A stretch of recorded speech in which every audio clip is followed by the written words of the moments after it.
This program is brought to you by Newsworks in cooperation with the City of Eau Claire.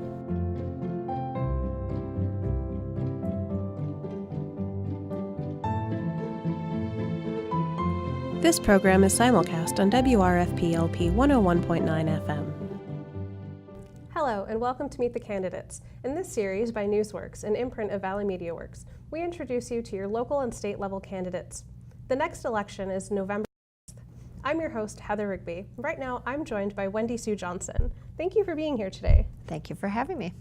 Why don't you start by telling viewers what district you're running for and what's your political party affiliation?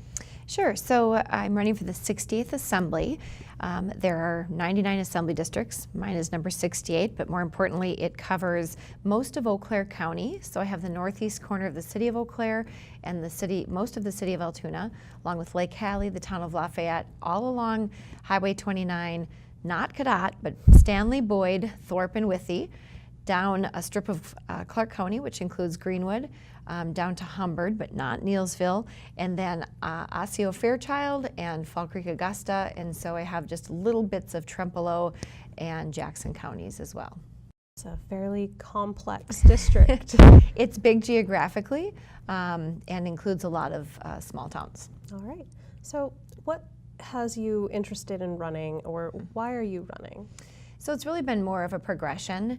I started out as a high school social studies teacher, and civics was my favorite class to teach. I value civic engagement.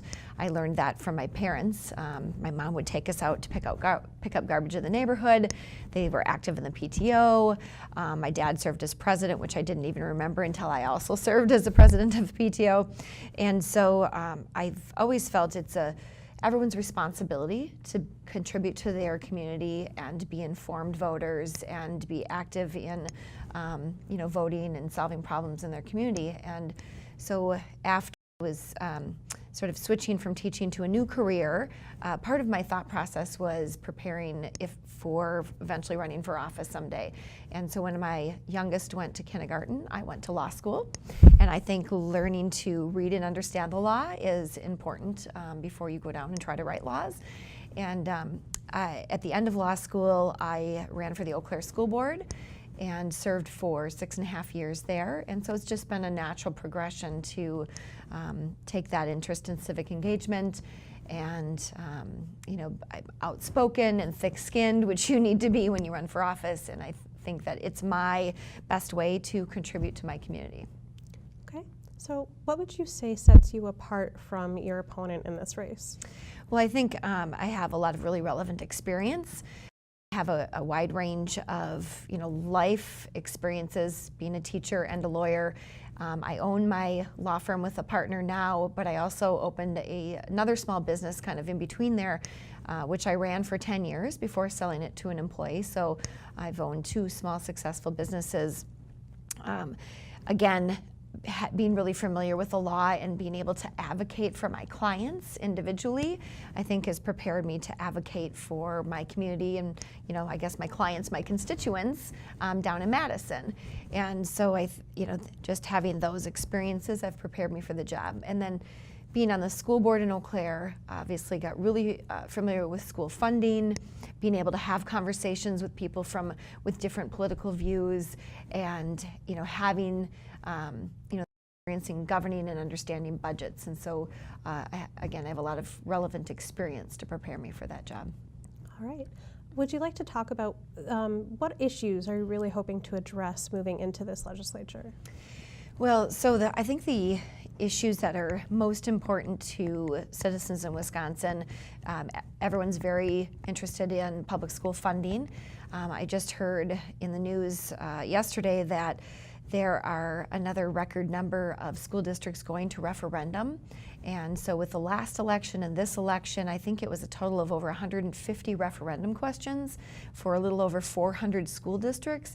And so when people are voting to raise their own taxes to fund schools, clearly that lack of public funding from the state government has affected local communities. And in order for our public schools to be successful, we need to fund them appropriately, because every single child in this state deserves an excellent education. It shouldn't depend on whether they can pass a referendum or not. I think another really important issue that we hear about is long-term funding for infrastructure. When we look at the 68th Assembly, a bridge literally collapsed over Paint Creek. And we need to not wait until bridges collapse and leave that community not connected for an entire year while that bridge is being scheduled for rebuilding. And so we need to make different priorities at the state level instead of sending all of our much of our funding dollars for roads down to the southeast corner. We need to be taking care of the whole state. People are also, really concerned about the environment and keeping it clean, and having health care. There are things that the state can do, like immediately taking the federal Medicaid expansion dollars, because again, every human in our state deserves access to health care that they can afford. They should have health insurance coverage. It's not enough that we have excellent health care facilities in town. We need every single person to be able to access those. We shouldn't be pitting one group of people against the other. We need to take care of everyone. And all of those issues come down to or are related to income inequality. And so, we hear a lot about how our economy has been doing great since the recession years ago. Their unemployment is very, very low. But people working full-time are still not able to take care of their basic needs. Anyone working full-time should be able to afford food, shelter, health care, education in order to get ahead, and that's just not the case. In the last 40 years or so, real wages have basically flatlined. And so when you account for inflation, people are just not able to get ahead. And so we've created a system that benefits the very wealthy, people who are invested in the stock market. And so when we look at growth in the stock market, most of our population is not benefiting from that. So we need to make corrections to what's been occurring in this state, in particular in the last 8 years, to allow the majority of us to benefit instead of benefiting a few wealthy people or foreign corporations, et cetera. So I think those are the major issues that are concern the majority of individuals throughout the 68th Assembly District, but all through Wisconsin as well. Thank you. Do you feel that there's anything else that voters should know about you before they head to the polls on November 6th? Yeah, so kind of a unique issue. As a social studies teacher, I don't want to get into like my 45-minute presentation on gerrymandering, but basically districts are drawn in a way to even out the population after every census. And in Wisconsin, for the first time, our state was gerrymandered after the 2010 elections. And it was drawn in a way to benefit the party in power and keep them in power. And I signed on to a lawsuit entitled Whitford v. Gill now that went up to the U.S. Supreme Court. It's back in the trial court. But 4 years ago, I was willing to take a stand to do what's right. I'm not asking to go down and create a democratic gerrymander like other states have done.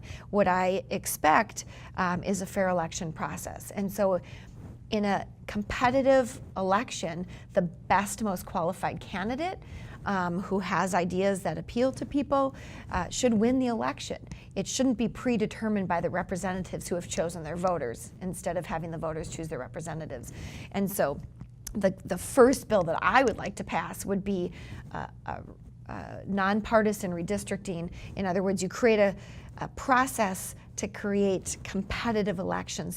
Neither party is advantaged, so the voters are truly choosing their party officials. And in the last legislative session, the predecessor in this assembly district chaired the elections committee and didn't even have a hearing on that bill, AB 44, Senate Bill 13. And there's really widespread support for the nonpartisan redistricting process throughout Wisconsin, throughout the nation, so that you've got map makers drawing districts instead of politicians. So that's a really unique experience. I've had an honor to be a part of that, and I think it's important for us to protect our democracy, even if it means I don't get reelected in future years, because the voters should be making those choices. All right. Well, thank you so much for joining us. Good luck in the election. And thank you to our viewers at home. This program and programs like it are supported by our community partners and viewers like you. If you're interested in how you can get involved, please go to our website, valleymediaworks.org.